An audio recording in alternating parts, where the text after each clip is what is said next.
Hey everyone, this is my Blitz. It's turn 7. So there were a couple of developments in this turn. I'll play the VCRs.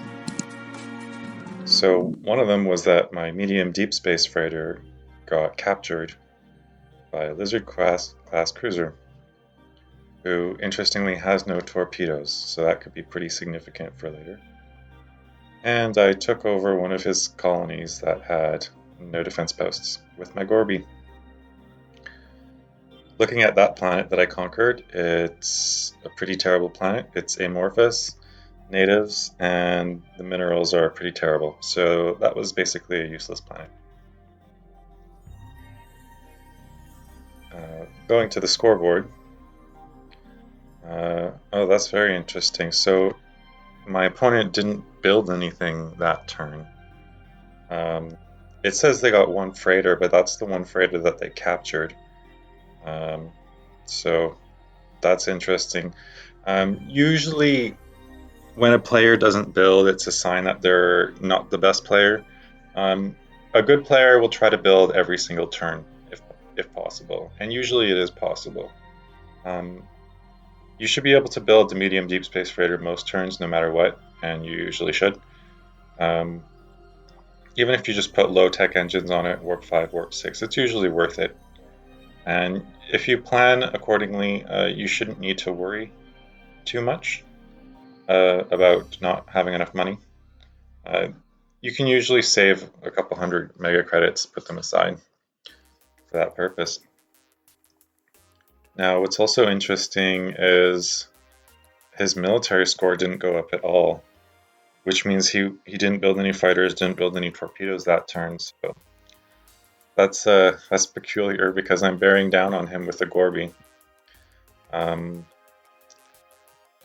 It almost makes me want to go directly to his homeworld this turn, but unfortunately I can't. I don't have enough fuel. I'm short by about 50 units. So I'm just going to do what I was doing before and go to the next planet over. So one thing that I can do with Dark Sense is I can see minerals and mega credits. If I go to his planet here, I can see he has 155 mega credits. So I'm not sure why that is. Maybe he didn't do a very good job taxing or something. This planet here has lots of tritanium, which is not that useful for Lizard. And this planet here has lots of Molly. And it also has a lot of mega credits, so I'm guessing this is where most of his natives are. So as expected, he did do an LCC rush, which was pretty good. But it was down here, here at planet 11. And he only has X-rays, so he can't really sweep my minefield, so that makes me feel good. Still, I'm a little bit worried, so I'm gonna actually make the investment here and build a bunch of defense posts. I usually build either 25 or 60.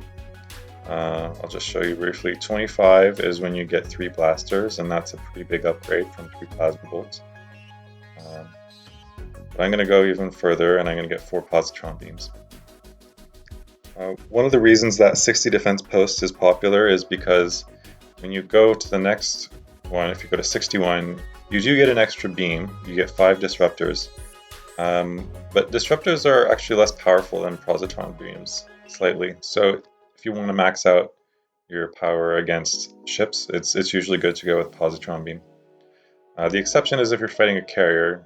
If you're fighting a carrier, the extra beam's good because you'll strip more fighters from that carrier. So that was expensive. It did cost me 600 mega credits, but I think it's going to be worth it as insurance. I don't want to lose this planet. It's still got a lot of money that it can provide me. And if that LCC decides to attack it with only its X-ray lasers and no torpedoes, it will probably die. So I sent this medium deep space freighter here for the express purpose of picking up those mega credits, so that's what I'll do. And I'll bring home the rest of the minerals as well, as much as I can. And I'm also going to strip that thing out of fuel, I think, just in case. I don't want the enemy to have it. He does have another LCC somewhere, so maybe that one has torpedoes that he could use against me. So here at my starbase, you can see I'm actually quite low on money. That'll be fixed next turn, but for this turn, I'm gonna have to build something cheap. And that's partly because I have this superstar frigate that I just bought, and I want to load it up with as many torpedoes as possible. So I'm just gonna build something super cheap. Build a nice medium deep space freighter. Only cost me $100. And then I'll build as many of these as I can. 71 torpedoes out of a maximum of 80 that the superstar frigate can hold, so that's not too bad. And I'm not entirely sure what I want to do with this superstar frigate yet, but I have a feeling that I want to start dominating these middle areas and maybe just make it harder for him to get to this planet that has Molly that I'm really interested in. Another possible objective is I want to come to this planet and secure it a bit more, but I'm already planning on laying some mines here. Just 10, but that might be enough to dissuade the opponent from going there. And in any event, while it does have geranium, it's not that critical. It does have natives, but the government isn't that good and their population isn't that high, so I think I'm just going to prioritize the map center here instead. One thing I am noticing is that I am kind of low on tritanium. When I go to my starbase, I only have 138. My homeworld produces 69 tritanium per turn, but a lot of that goes to just building new fighters. 45 of that every turn builds new fighters, so I don't actually end up with a whole lot as surplus. And those Gorbies that I want to build will cost me 500 tritanium each. This planet is helping with the tri production, but it's kind of low. It's not going to. It's only plus 63 per turn. Well, I will increase that. Plus 84, it's better, but still not great. So I think I'm actually going to go against what I said last time about not building more mines here to get taxes. I think I'm just going to go for it anyway, just because I'm kind of desperate and I want to make sure that my fighter production stays up, and I also want to build another Gorby if possible. So that's an example of the urgency of needing a resource overriding other factors like taxation. So guess I'll take 2 turns to get to my destination. Guess I'll load some more clans there too. And while I might land at this planet, I think what I'm actually going to do is just land next to it to avoid getting ambushed by the cloaked LCC that might be there. This LDSF will drop his clans. And that will allow me to put more mines on this planet. And if I decide on the growth tax strategy with this thing, which I might do because avians recover their happiness very quickly, then I'll be able to tax down to 70 happiness quickly with all those extra clans. So this LDSF is going to go back to the homeworld. And also, just in case, I'm going to set the starbase mission to unload all freighters. So in case there's an LCC waiting at the homeworld, I'll get all these mega credits and minerals before any ships get destroyed. Now you might be thinking, what about starbase fighter transfer? Do I want more fighters on my Gorby? The answer is yes, I do. But there's a limit to how far I can go with that.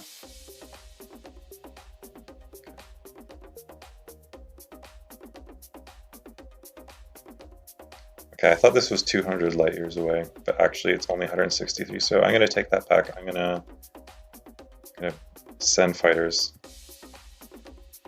I thought it was out of range, but I'm gonna send fighters for another turn. There is still the concern of losing all this money. on the MDSF, but I'm pretty hopeful that there's no LCC coming.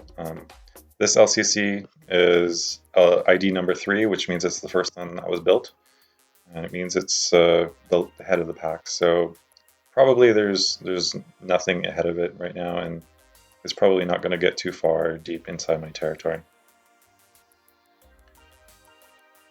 This superstar frigate is going to lay his small cargo, and then he's going to go back.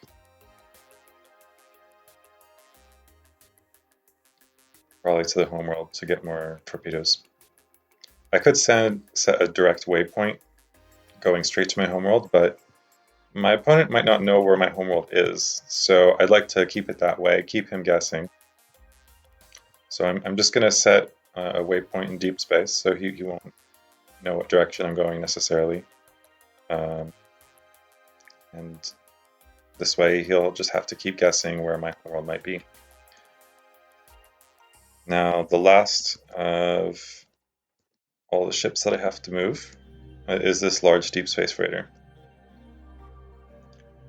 Now, this planet just had an LCC land at it, or arrive at it cloaked last turn, and it captured my medium deep space freighter. So I have pretty good reason to be careful about going there. But I don't really know what else I'm going to do with this large deep space freighter right now. While it's possible that 2 LCCs went here, it's also possible that one of the other LCCs went up here instead. So I don't really know where it is. I don't really have anything else for this LDSF to do, so I'm just going to send it here and see what happens. I'm hoping I can tax this thing pretty quickly.